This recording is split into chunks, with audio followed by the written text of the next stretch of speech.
and hearing. So stay tuned for more to come there throughout the show. But now let's talk weather this morning. It is Wednesday, May 13th. Chesley is here, and another cloudy start to the day. It is a cloudy start, but those clouds will get out of the way, and we'll get the sunshine in here as we head into the afternoon. It's going to wind up being a mostly sunny day for us. Pretty decent on the outside, and temperatures will respond to that sunshine. We'll start to heat up. In fact, we started out in the 30s up to the far north this morning, and now those temperatures are starting to bump up just a little bit. Those clouds kind of pesky this morning. They won't go away completely, but eventually they will. You notice the rain well down to the south and east of our area and down toward the Augusta area. That's where you have a little light precipitation coming down. But at this point, we'll take whatever we can get.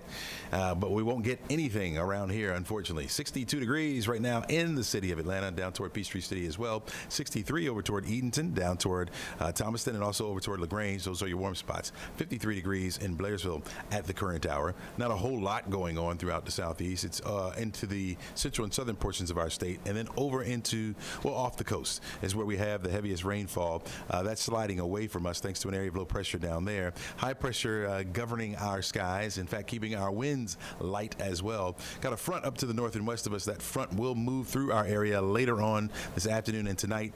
That's going to bring in some slightly cooler air back to the area again as our winds will begin to shift. Maybe we'll barely see it. I think we'll get maybe a couple of clouds right along that front as it moves in, but it's not going to bring us any rainfall or anything like that. You're looking at the drought monitor. It will get a new one by tomorrow morning, but I do want to show you how that exceptional drought is now starting to pop up in our area, just to the Athens area, but by and large, the North Georgia area under that extreme drought, and it's likely to expand as we are below where we should be for this time of year. We should be around 19 inches. We've only had a little over 12 and a quarter. And so we need more rain. Until then, you get a chance to enjoy the sunshine, but know the UV index today is going to be at 9, very high today. That means 25 minutes for burn time. I'd take a hat, sunscreen, use that. Even some shades, folks. Protect your eyes there a little bit. Forecast track model shows, again, sunny skies for much of the afternoon. Here comes that front, and you can only tell it by those clouds that you see, that line of clouds moving through the area. What it's going to do is shift our winds to more northwesterly. The winds will pick up behind that front as well, so it will turn breezy for you Thursday. I was telling you yesterday, Thursday will be my favorite day of the week because we'll have that sunshine and we'll be quite comfortable out there, and so you can do just about anything you want to do, folks. But it will heat up as we head into the weekend. Boy, oh boy, oh boy. 87 for the high on Saturday. Sunday, 88. 90s come our way as we start the work week next week. We'll have them around both Monday and Tuesday. Dan's kind of weather. That's what I'm talking about. It is almost summer. Chesley, thank you, sir. Yep. Let's move on and talk about traffic this morning. By the way, just getting a quick update from Sandy Springs. Thank you, Reams, for sending me this notification. We told you about that police presence that we are following on Glen Lake Parkway Northeast. Well, we have just confirmed through the Sandy Springs Police Department this is an active investigation related to a domestic dispute. So no known injuries reported at this time. This may be an open and shut case for police. They could be out there much longer. We just don't yet know. So we do still have a crew en route to the scene. And should this become a prolonged situation that will impact the greater public at large, we'll of course pass that along to you. But right now, Sandy Springs saying this is a domestic dispute. Okay, now let's talk traffic, and Rachel Cox-Rosen is here. This police presence actually is having an impact on traffic in that part of Sandy Springs. Yeah, that's why we're actually sending our Doug Turnbull. He is the crew on the way, him and JoJo heading there now, and we're going to get to Doug in a moment. Kind of that direction as well on Georgia 400. We have a crash or incident causing some heavy slowdowns northbound driving through Roswell. Normally it's southbound slowdowns that we worry about in this area, but you look on the left side of your screen and that is northbound passing Holcomb Bridge Road before Mansell Road. There is an incident, fire department activity of some sort, and going to the maps you can see it's about 3 miles of single digit speeds there, so Highway 9 is certainly the alternate you want to take this morning. And let's get out to Doug, who again is heading to Sandy Springs, but is also of course, been multitasking as he always does and making calls on Georgia 400 northbound. So, Doug, what have you found out about that incident before Mansell Road?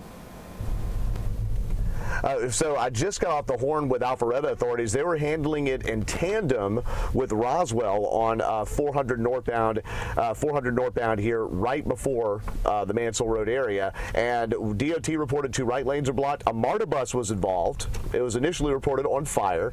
Thankfully, it's not been on fire, and it's still an active situation. So that's what we know about that. Now, I want to pivot off of that. 2 right lanes are blocked. You mentioned the delays of the alternative routes. We are just arriving here. I'm going to flip my camera back on into the apartment complex here in the 6800 block of Glen Lake Parkway. I've just seen about 10 police cruisers on scene, and we're trying to, a lot of people on scene, in fact, and we're trying to get ourselves resituated to find out exactly what's at the bottom of this. As Dan just mentioned there, a domestic dispute, no known injuries, but an active investigation. What I'm going to do right now, if you just allow me one moment here, I know I'm looking off camera, that's not the best, but I want to show you off the roof cam of the traffic impact tracker truck what a sliver of that scene looks like here. This is about 3 or 4 police cruisers, but there are more around that shrub and around that clubhouse there. So we're going to get as close as we can, learn as much as we can. We're thankful no one's been hurt here, but again, this is the 6800 block of Glen Lake Parkway right next to the UPS headquarters. Hey, Doug, quick question for you.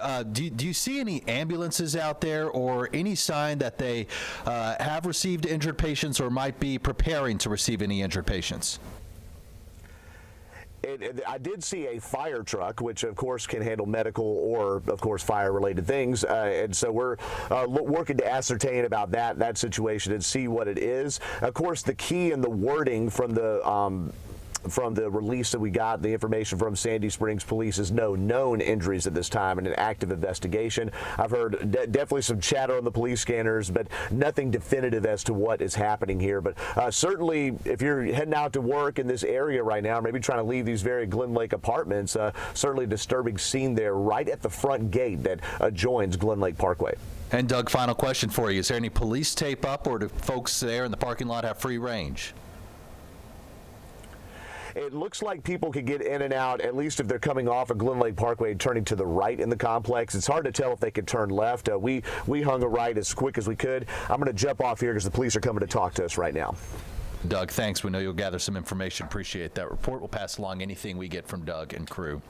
This morning, 2 Metro Atlanta District attorneys say they are prepared to fight a controversial elections bill in court, reportedly signed by Governor Brian Kemp. House Bill 369 changes how some local races will appear on the ballot in 5 different counties, removing party labels for certain offices. Ariana Manise reports from the state capitol. This